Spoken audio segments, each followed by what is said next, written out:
खरेदीला तिथं तुमचे काही स्थानिक सरकारी व्यवस्था आहेत आणि त्यामुळे यावेळेला कोल्हापूरकरांनी आम्हाला सुट्टी द्यावी.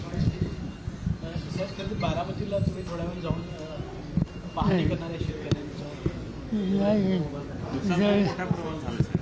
बघूया आता माहिती घेतो आणि नंतर चालू. एलपीजीच्या दरात पुन्हा एकदा वाढ झाली. तब्बल 29 रुपयाची वाढ झाली आहे. महागाई सातत्यानं हे दर वाढत आहे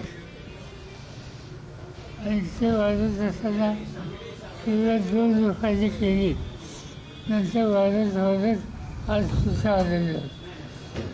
या सगळ्या गोष्टीचा परिणाम हा सामान्य माणसाच्या प्रपंचावर.